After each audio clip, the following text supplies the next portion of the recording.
Ajit web TV ਦੇ ਦਰਸ਼ਕੋ ਸਤਿ ਸ੍ਰੀ ਅਕਾਲ। ਅੱਜ ਅਸੀਂ ਇੱਥੇ ਪਹੁੰਚੇ ਹਾਂ ਦਮਦਮੀ ਟਕਸਾਲ ਦੇ ਹੈੱਡਕੁਆਟਰ ਗੁਰਦੁਆਰਾ ਗੁਰਦਰਸ਼ਨ ਪ੍ਰਕਾਸ਼ ਮਹਿਤਾ ਵਿਖੇ, ਜਿੱਥੇ ਜੂਨ 1984 ਨੂੰ ਵਾਪਰੇ ਤੀਸਰੇ ਘੱਲੂਘਾਰੇ ਦੇ ਨਾਲ ਸੰਬੰਧਿਤ ਸ਼ਹੀਦੀ ਸਮਾਗਮ 1 ਜੂਨ ਤੋਂ ਚੱਲ ਰਹੇ ਨੇ। ਅੱਜ 5 ਜੂਨ ਹੈ, 5ਵਾਂ ਦਿਨ ਸੀ ਅੱਜ। ਅਤੇ ਇਸ ਸੰਬੰਧ ਵਿੱਚ ਦਮਦਮੀ ਟਕਸਾਲ ਦੇ ਮੌਜੂਦਾ ਮੁਖੀ ਸੰਤ ਗਿਆਨੀ ਹਰਨਾਮ ਸਿੰਘ ਜੀ ਖਾਲਸਾ ਭਿੰਡਰਾਂ ਵਾਲਿਆਂ ਨਾਲ ਗੱਲਬਾਤ ਕਰਾਂਗੇ। ਬਾਬਾ ਜੀ, ਵਾਹਿਗੁਰੂ ਜੀ ਕਾ ਖਾਲਸਾ, ਵਾਹਿਗੁਰੂ ਜੀ ਕੀ ਫਤਿਹ। ਇਹ ਸ਼ਹੀਦੀ ਸਮਾਗਮਾਂ ਦੇ ਬਾਰੇ ਤੁਸੀਂ ਸੰਗਤਾਂ ਨੂੰ ਕੁਛ ਚਾਨਣਾ ਪਾਓ ਜੀ। ਪਰਮ ਸਨਮਾਨ ਜੋ ਗੁਰੂ ਰੂਪ ਗੁਰੂ ਖਾਲਸਾ ਸਾਧ ਸੰਗਤ ਜੀ, ਵਾਹਿਗੁਰੂ ਜੀ ਕਾ ਖਾਲਸਾ, ਵਾਹਿਗੁਰੂ ਜੀ ਕੀ ਫਤਿਹ। ਦੇਸ਼ ਵਿਦੇਸ਼ ਵਿੱਚ ਬੈਠੀਆਂ ਸਮੁੱਚੀਆਂ ਸਿੱਖ ਸੰਗਤਾਂ ਨੂੰ ਮੈਂ ਨਿਮਰਤਾ ਸਹਿਤ ਬੇਨਤੀ ਕਰਦਾ ਹਾਂ ਕਿ 2005 ਤੋਂ ਲੈ ਕੇ ਅਸੀਂ ਸਮੁੱਚੀ ਦਮਦਮੀ ਟਕਸਾਲ ਵੱਲੋਂ ਦਮਦਮੀ ਟਕਸਾਲ ਦੇ 14ਵੇਂ ਮੁਖੀ ਅਮਰ ਸ਼ਹੀਦ ਮਹਾਂਪੁਰਖ ਸੰਤ ਗਿਆਨੀ ਜਰਨੈਲ ਸਿੰਘ ਜੀ ਖਾਲਸਾ ਭਿੰਡਰਾਂ ਵਾਲਿਆਂ ਦੀ ਸ਼ਹਾਦਤ ਦਾ ਐਲਾਨ ਕੀਤਾ ਔਰ ਗੁਰਦੁਆਰਾ ਗੁਰਦਰਸ਼ਨ ਪ੍ਰਕਾਸ਼ ਹੈੱਡਕੁਆਟਰ ਦਮਦਮੀ ਟਕਸਾਲ 'ਤੇ, ਕਿਉਂਕਿ ਲੰਮੇ ਸਮੇਂ ਤੋਂ ਉਹਨਾਂ ਮਹਾਂਪੁਰਖਾਂ ਦੀ ਸ਼ਹੀਦੀ ਬਾਬਤ ਕਈ ਤਰ੍ਹਾਂ ਦੀਆਂ ਵਿਚਾਰਾਂ ਚੱਲੀਆਂ ਆ ਰਹੀਆਂ ਸਨ। ਟਕਸਾਲ ਨੇ ਇੱਕ ਨਿਰਪੱਖ ਫੈਸਲਾ ਲੈਂਦਿਆਂ ਹੋਇਆਂ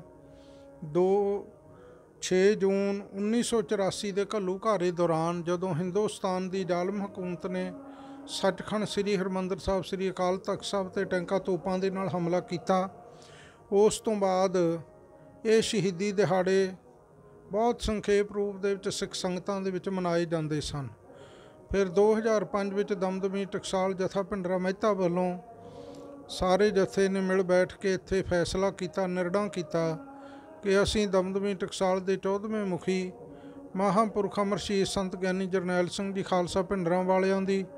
ਅਮਰ ਸ਼ਹੀਦ ਭਾਈ ਅਮਰੀਕ ਸਿੰਘ ਜੀ, ਜਰਨਲ ਸੁਬੇਗ ਸਿੰਘ ਜੀ, ਬਾਬਾ ਠਾਰਾ ਸਿੰਘ ਜੀ ਅਤੇ ਉਹਨਾਂ ਦੇ ਨਾਲ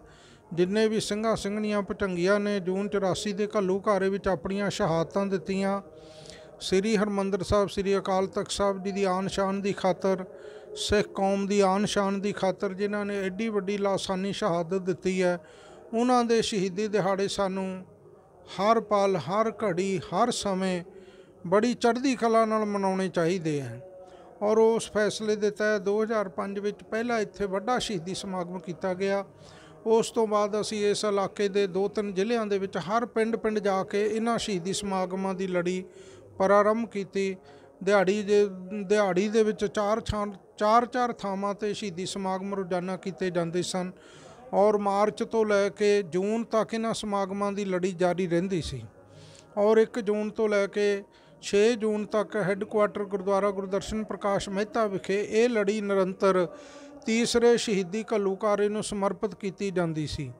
ਔਰ ਅੱਜ ਵੀ 1 ਜੂਨ ਤੋਂ ਲੈ ਕੇ ਅੱਜ 5 ਜੂਨ ਤੱਕ ਇਹ ਸ਼ਹੀਦਾਂ ਦੀ ਯਾਦ ਵਿੱਚ ਸ਼ਾਮ 4 ਵਜੇ ਤੋਂ ਲੈ ਕੇ 6:30 ਵਜੇ ਤੱਕ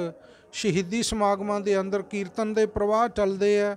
ਕਥਾ ਦਾ ਪ੍ਰਵਾਹ ਚੱਲਦਾ, ਜਿਹਦੇ ਵਿੱਚ ਹਜ਼ਾਰਾਂ ਦੀ ਗਿਣਤੀ ਦੇ ਵਿੱਚ ਸੰਗਤਾਂ ਆਪ ਮੁਹਾਰੇ ਆ ਕੇ ਹਾਜ਼ਰੀਆਂ ਭਰਦੀਆਂ। ਪਿਛਲੇ ਸਾਲ ਕੋਵਿਡ-19 ਦੀ ਮਹਾਂਮਾਰੀ ਕਾਰਨ ਇਹ ਸੰਖੇਪ ਸਮਾਗਮ ਇਸ ਸਥਾਨ 'ਤੇ ਰੱਖੇ ਗਏ ਸਨ। ਡਾਕਟਰ ਸਾਹਿਬਾਨਾਂ ਦੀ ਹਦਾਇਤਾਂ ਮੁਤਾਬਕ ਵੀ ਉਦੋਂ ਬਹੁਤ ਜ਼ਾਬਤਾਬੱਧ ਇਹਨਾਂ ਸਮਾਗਮਾਂ ਦੇ ਪ੍ਰੋਗਰਾਮ ਲਿਖੇ ਸਨ, ਪਰ ਇਲਾਕੇ ਦੀਆਂ ਸੰਗਤਾਂ ਦੇ ਵਿੱਚ ਇੰਨਾ ਉਤਸ਼ਾਹ ਸੀ ਕਿ ਫਿਰ ਵੀ ਸੰਗਤਾਂ ਨੇ ਆਪ ਮੁਹਾਰੇ ਬਹੁਤ ਵੱਡੀ ਹਾਜ਼ਰੀ ਇਹਨਾਂ ਸਮਾਗਮਾਂ ਵਿੱਚ ਭਰੀ।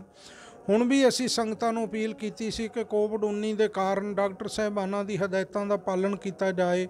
ਪਰ ਸੰਗਤਾਂ ਦਾ ਉਤਸ਼ਾਹ ਇੰਨਾ ਕਿ ਗੁਰਦੁਆਰਾ ਸਾਹਿਬ ਦਾ ਜੋ 10 ਏਕੜ ਦਾ ਕੰਪਲੈਕਸ ਹੈ, ਇਹਦੇ ਵਿੱਚ ਤਿਲ ਸਿੱਟਣ ਨੂੰ ਵੀ ਅੱਜ ਥਾਂ ਨਹੀਂ ਹੈ ਕਿ ਐਡੀ ਵੱਡੀ ਗਿਣਤੀ ਦੇ ਵਿੱਚ ਸੰਗਤਾਂ ਇਸ ਸ਼ਹੀਦੀ ਸਮਾਗਮ ਦੇ ਅੰਦਰ ਸ਼ਮੂਲੀਅਤ ਕਰ ਰਹੀਆਂ। ਔਰ ਕੱਲ੍ਹ ਨੂੰ ਵੀ 6 ਜੂਨ ਨੂੰ 9 ਵਜੇ ਸ੍ਰੀ ਅਖੰਡ ਪਾਠ ਸਾਹਿਬਾਂ ਦੀ ਜੋ ਲੜੀ ਚੱਲ ਰਹੀ ਹੈ, ਉਹਨਾਂ ਦੇ ਭੋਗ ਪੈਣ ਤੋਂ ਉਪਰੰਤ ਸ਼ਹੀਦੀ ਸਮਾਗਮ ਪ੍ਰਾਰੰਭ ਹੋਣਗੇ, ਜਿਹੜੇ ਸ਼ਹੀਦੀ ਸਮਾਗਮਾਂ ਵਿੱਚ ਕੀਰਤਨ ਦਾ ਪ੍ਰਵਾਹ, ਕਥਾ ਦਾ ਪ੍ਰਵਾਹ ਔਰ ਸਿੰਘ ਸਾਹਿਬਾਨ ਸੰਤ ਮਹਾਂਪੁਰਖ ਗੁਰਮਤਿ ਦੀਆਂ ਵਿਚਾਰਾਂ ਸੰਗਤਾਂ ਨੂੰ ਸਰਵਣ ਕਰਵਾਉਣਗੇ। ਮੈਂ ਇਹਨਾਂ ਸ਼ਹੀਦੀ ਸਮਾਗਮਾਂ ਦੇ ਰਾਹੀਂ ਇਹ ਗੱਲ ਵੀ ਕਹਿਣੀ ਚਾਹੁੰਦਾ ਕਿ ਉਸ ਸਮੇਂ ਦੀ ਜ਼ਾਲਮ ਹਕੂਮਤ ਨੇ ਸੱਚਖੰਡ ਸ੍ਰੀ ਹਰਿਮੰਦਰ ਸਾਹਿਬ 'ਤੇ ਬੜਾ ਭਿਆਨਕ ਹਮਲਾ ਕੀਤਾ ਔਰ ਜਿਹਦੇ ਨਾਸੂਰ ਅੱਜ ਵੀ ਸਿੱਖ ਕੌਮ ਦੇ ਹਿਰਦਿਆਂ ਦੇ ਵਿੱਚ ਜਿਉਂ ਦੇ ਤਿਉਂ ਬਣੇ ਆ। ਔਰ ਨਵੰਬਰ 1984 ਦੇ ਵਿੱਚ ਉਸ ਸਮੇਂ ਦੀ ਜ਼ਾਲਮ ਸਰਕਾਰ ਦੀ ਸਾਜ਼ਿਸ਼ ਦੇ ਤਹਿਤ ਔਰ ਸ਼ਹਿ ਦੇ ਸਹਿਤ ਸਿੱਖਾਂ ਦੀ ਦਿੱਲੀ ਤੋਂ ਇਲਾਵਾ ਹਿੰਦੁਸਤਾਨ ਦੇ ਵੱਖ-ਵੱਖ ਸੂਬਿਆਂ ਦੇ ਵਿੱਚ ਬੜੀ ਬੇਰਹਿਮੀ ਦੇ ਨਾਲ ਨਸਲਕੁਸ਼ੀ ਕੀਤੀ ਗਈ। ਪਰ ਇਸ ਗੱਲ ਤੋਂ ਸਾਰਾ ਸਿੱਖ ਜਗਤ ਔਰ ਇਨਸਾਫ ਪਸੰਦ ਲੋਕ ਸੰਯੁਕਤ ਰਾਸ਼ਟਰ ਤੱਕ ਸਾਰੇ ਇਸ ਗੱਲੋਂ ਹੈਰਾਨ ਹੈ ਕਿ ਸੈਂਟਰ ਦੇ ਵਿੱਚ ਜਿਹੜੀ ਵੀ ਸਰਕਾਰ ਆਈ ਉਸ ਨੇ ਕਦੇ ਵੀ ਸਿੱਖਾਂ ਨੂੰ ਇਨਸਾਫ ਦੇਣ ਵਾਸਤੇ ਕੋਈ ਪਹਿਲ ਕਦਮੀ ਨਹੀਂ ਕੀਤੀ, ਜਾਂ ਜੋ ਐਡਾ ਵੱਡਾ ਜਾਨੀ ਮਾਲੀ ਨੁਕਸਾਨ ਕੀਤਾ ਗਿਆ ਉਸ ਦਾ ਹਰਜਾਨਾ ਦੇਣ ਵਾਸਤੇ ਵੀ ਕੋਈ ਕਦਮ ਪੁੱਟਿਆ ਨਹੀਂ ਗਿਆ, ਜਿਸ ਦਾ ਸਿੱਖ ਜਗਤ ਦੇ ਅੰਦਰ ਦੁਨੀਆ ਭਰ ਵਿੱਚ ਬੈਠੇ ਸਿੱਖਾਂ ਦੇ ਮਨ ਵਿੱਚ ਬੜਾ ਭਾਰੀ ਰੋਸ ਹੈ। ਔਰ ਇਸੇ ਰੋਸ ਦੇ ਪ੍ਰਗਟਾਵੇ ਵਜੋਂ ਦੁਨੀਆ ਦੇ ਵਿੱਚ ਹਰ ਸਿੱਖ 6 ਜੂਨ ਦਾ ਇਹ ਸ਼ਹੀਦੀ ਦਿਹਾੜਾ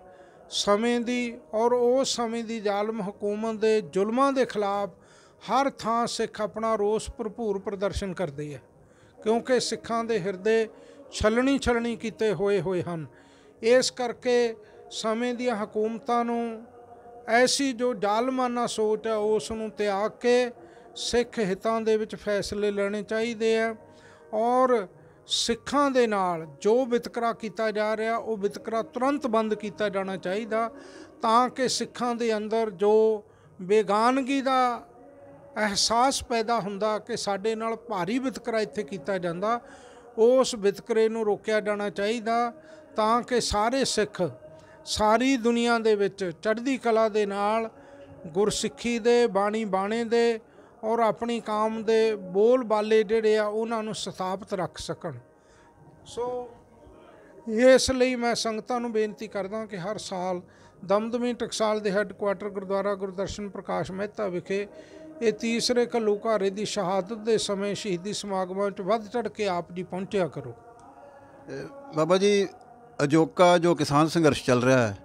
ਇਹਦੇ ਬਾਰੇ ਕੇਂਦਰ ਸਰਕਾਰ ਨੇ ਜੋ ਕਾਨੂੰਨ ਪਾਸ ਕੀਤੇ ਨੇ, ਕਾਲੇ ਕਾਨੂੰਨ ਜਿਹਨਾਂ ਨੂੰ ਅਸੀਂ ਕਹਿੰਦੇ ਹਾਂ ਖੇਤੀਬਾੜੀ ਦੇ ਬਾਰੇ ਦੇ ਵਿੱਚ, ਉਹਦੇ ਬਾਰੇ ਕੁਛ ਕੀ ਕਹਿਣਾ ਚਾਹੁੰਦੇ?